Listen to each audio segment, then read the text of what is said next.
보상금을 받아서 다음 지역에 가서 사면 땅을 더 많이 살 수 있거든요. SRT처럼 과연 출퇴근용으로 제대로 활용이 될 수 있을까? 지역들은 강세를 유지할 거고, 그럼 이제 쪽집게처럼 어디가 그런 곳이냐 뭐 이런 게 궁금하잖아요. 네. 되게.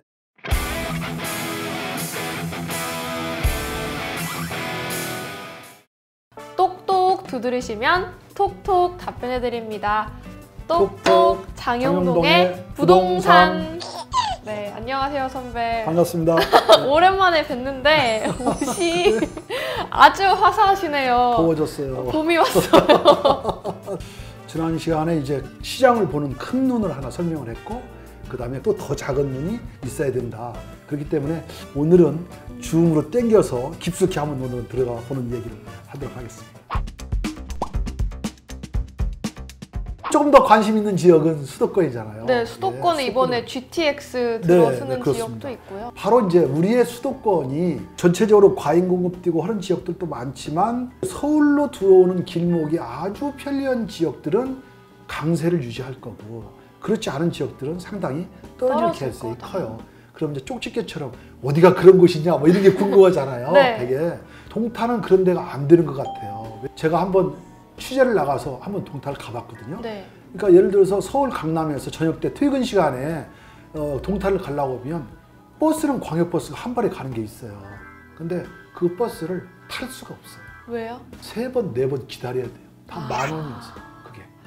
그 길거리에서 1시간 반씩 서 있어야 돼요. 그 사람들이 이제 짜증 나는 거죠, 굉장히요. 네. 그게 서울에 출퇴근하는 사람들이 가서 대부분이죠. 거주하게 되는데, 네. 그래서 그런 교통이 해결되지 않는 한 그런 사람들이 자리를 잡지 못하는 거죠. 그래서 이제 시장이 별로 활성화되지 못하는 건데, 지금 이제 광명, 남양주의 하남, 뭐 예컨대 수원의 또 영통 이런 지역들은 서울에 들어오는 이제 길목의 역할을 하기 때문에, 뭐 수원 영통의 예를 들면 그냥 바로 타면 25분, 30분 내에 강남에 들어와요. 그리고 노선도 굉장히 많아서 네, 고속도로를 많죠. 이용하니까. 네. 그러니까 이제 그런 지역들은 강세가 유지되고 있는 거거든요. 그래서 수도권은 서울에 출퇴근하는 사람들이 어디에 요지로 자리를 잡을까라고 하는 것이 굉장히 요지가 될 수 있는 가능성이 굉장히 큰 곳이고요. 전반적으로 이제 그런 데 중심으로 가격이 올라가면 수도권도 상당히 가격이 올라가는 장세가 되겠죠. 당분간은 뭐 보합 내지는 하락세를 유지하고 있겠지만, 수도권에 지금 신도시 4개 건설한다고 발표해놨잖아요, 네. 정부가. 네. 구체적으로 그런 지역이 어디? 뭐 하남 교촌 네. 같은 경우 이미 다 발표됐죠. 네. 뭐 남양주에도 이제 그런 곳이 2곳이나 있고요. 과천도 있고, 인천의 계양지구도 신도시 지금 발표해놨잖아요. 그런 지역들이 투자성에 대해서 물어보시는 분들이 굉장히 많아요. 근데 그게 앞으로 그냥 1년 내에 갑자기 투자성이 좋아질 일은 없거든요. 이제 그게 얼마나 잘 개발이 되고, 아까 얘기한 대로 서울 접근성이 얼마나 좋을 건가. 뭐 말로는 이제 서울의 경계선까지는 빨리 올 수 있겠죠. 근데 직장을 가려면 안에까지 들어와야 되잖아요. 네. 그게 이제 GTX나 이런 빠른 대중교통을 이제 건설한다고 그러는데, 네. 또 지금 뭐 건설한다고 해도 그게 뭐 1, 2년 안에 그렇습니다. 완공되는 것도 아니고 또 적어도 앞으로 10년 이상은 봐야 돼요. 네, 그래서 아마 빨리는 뭔가가 결정되기는 어려울 것 네. 같습니다. 신도시를 일단 건설하고 나면 어떤 호재가 생기냐면, 신도시 안에 땅을 가진 사람들이 굉장히 많아요. 네, 그럼 이제 그 사람들한테 보상을 해줘야 되잖아요. 그쵸. 그럼 보상금이 풀리게 되는 거예요. 네. 수조 원씩 이제 풀리게 되는 거예요, 돈이. 어마어마하게 그러면 그 되네요. 돈이 낙진이 어디로 할 건가? 그게 굉장히 중요해요. 근데 예를 든다면 그 해당 지역에 농사를 열심히 짓고 있는 분이 있었어요. 근데 그 땅에 보상금을 받았어요. 이 사람은 농사 짓는 거 외에는 기술이 없잖아요. 네. 그럼 바로 그 인근 지역에 가서 땅을 사게 돼요, 농토를 또. 그렇게 되면 여기서 보상금을 받아서 다음 지역에 가서 사면 땅을 더 많이 살 수 있거든요. 저렴한 땅을 살 수 그렇죠. 있으니까. 그러면 그 지역이 또 난리가 나는 거죠. 가격이 갑자기 올라가게 되는 거죠. 그래서 계속 연담화돼서 다음 블록, 다음 블록, 다음 블록에서 가거든요. 분당이 개발될 때 그렇게 나왔던 자금들이 한 1조 7천억 정도 됐었는데, 보상금이. 그게 뭐 이천, 용인 뭐 이쪽으로 계속 번져가서 충청북도 금왕지구까지 다 번져갔어요, 그 땅들이. 그러면 이제 이런 신도시 건설하는 지역도 그런 현상들이 많이 생겨날 거예요. 네. 그게 바로 이제 어떻게 보면 선점하는 효과, 이런 것들이 이제 투자에 대한 어떤 메리트가 많이 생겨나는 거고요. 또 거기서 그분들이 내가 논밭만 살까?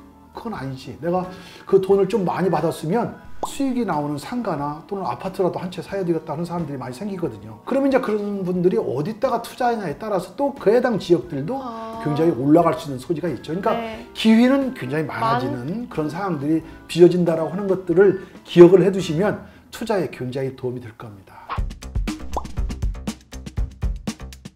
그러면 제가 수도권 관련해서 좀 질문드리고 싶은 게 있어요. 아까도 수도권 하니까 제가 GTX가 가장 먼저 네, 궁금했거든요. GTX 관련해서 어떻게 될 것인지. 동서남북으로 이제 고속으로 이렇게 움직이는 것이 이제 GTX인데 저는 별로 좋아하지 않아요. 왜? 지금도 동탄에서 수서까지 들어오는 SRT 출퇴근용이라고 건설했다고 그러거든요. 네, 출퇴근 하시는 분들이 네. 있더라고요. 그런데 사실은 그 비싼 돈 주고 SRT처럼 과연 출퇴근용으로 제대로 활용이 될 수 있을까? 너무 출퇴근 시간이 길다는 말씀이신 그렇습니다. 거죠? 그게 길 뿐만 아니라 비싸고 길고 그걸 이용하면 또 내려서 어디까지 또 다시 가야 되고 뭐 한 서너 번을 타야 직장까지 가게 되기 때문에 직장까지 근접해서 갈 수가 없는 노선이죠, 그게요. 그렇기 때문에 저는 그런 고속도로 건설하는 그런 GTX 이런 것보다는 일본처럼 좀 전철을 더 많이 건설을 해서 아주 직장까지 전철을 타고 정확히 도착할 수 있는 그런 시설을 해주는 게 맞지.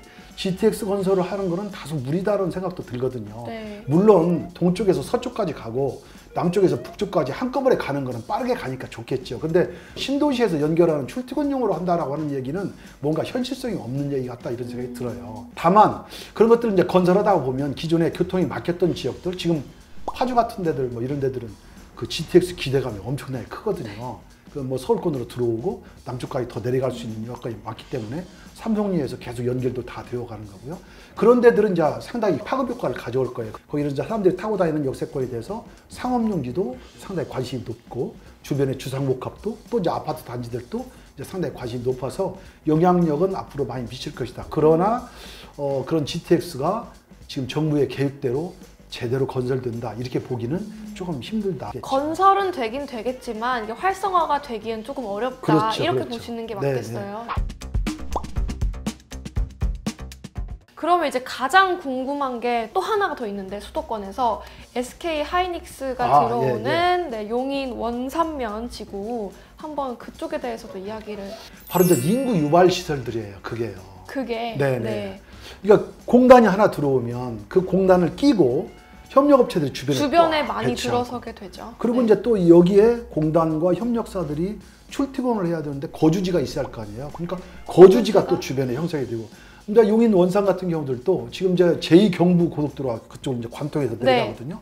그런 어떤 영향력에다가 지금 이제 공장을 건설하고 더군다나 이제 하이닉스 같은 경우들은 지금 뭐 이익이 뭐 2조, 3조 막 이렇게 난 걸로 얘기하잖아요. 물론 이제 반도체 경기는 좀 꺾인다고는 하지만 네. 그러니까 민간 기업에서 하는 거기 때문에 빠른 시간 내에 조성은 될 거예요. 우리가 기흥 삼성 반도체를 예를 들면 그 주변 지역이 뭐 경기하고 관계없이 대호황이거든요. 지금 뭐 아산 탕정도 마찬가지고요. 그런 지역들은 바로 호황을 보인 그 업종이 뭐냐에 따라서 상당히 이제 활기를 많이 띠게 되는데 인구가 계속 들어오기 때문에 주거지도 활발해지고 상가도 되고 이 삼겹살 굽는 집이 24시간 해요. 기흥을 가면. 그래요? 네네, 강남 같네요, 거의. 그렇죠. 막 네. 3부제로 막 운영을 하니까 그게 네. 그 정도로 이제 화랑을 보이는 거죠. 그러다 그렇게 되니까 자연히 이제 부동산에 활기를 돌게 되고 거기에 선투자하신 분들이 이제 많이 벌게 되는데 이제 원삼도 이제 그런 모양으로 앞으로 이제 탈바꿈을 해 갈 거예요. 지금은 뭐 야산에다가 논에다가 뭐 지금 이제 가보면 호흡 벌판처럼 돼 있어서 좀 그렇긴 한데 아직은 그렇군요. 그렇습니다. 이제 그게 공단 조성되고 바로 주변에 이제 주거단지 뭐 주변에 택지개발지구도 또 많이 이제 건설이 될 거거든요. 그래서 아까 보상금이 받은 것이 그 안에 또 뿌려지고 거기에 사람이 들어오면서 이제 점차 다른 부동산까지 영향을 미치게 되고 이제 이렇게 되기 때문에 이제 상당히 올라갈 수 있는 소지가 크다. 그게 바로 이제 뭐 기흥도 그렇고 아까 말씀드린 아산도 그렇고 평택도 바로 이제 그런 반도체의 영향이 굉장히 컸죠. 고덕지구에 이제 계속 이제 화랑세를 보인 것처럼 그것 때문에 이제 원삼이 지금 근래 들어와서 가장 높이 떴다고 볼 수 있죠. 그러니까 뭐 부동산 호황기냐 침체기냐에 상관없이 인구 유발 시설이라고 하는 것이 들어오면 계속해서 이게 호황처럼 나타날 수가 있다. 그렇죠, 그렇죠. 이렇게 상당히 안정적으로 시장이 가는 거죠. 네. 그 시장들이. 네, 이렇게 정리될 수 있을 것 같습니다. 그러면 더 자세하고 알찬 소식으로 넘어오겠습니다. 네, 장용동의 톡톡 부동산 많이 시청해주세요. 수도권 외곽보다는 서울 지역이 소유자의 관심이 집중되고 있습니다. 역세권이나 교통망이 확충될 곳, 한강변, 강남권의 경우에는 오히려 거래량이 떨어지고 가격이 조정될 때 크게 떨어지지 않는 가능성이 높은 지역들입니다. 이런 지역들을 눈여겨보시는 것이 좋겠고요.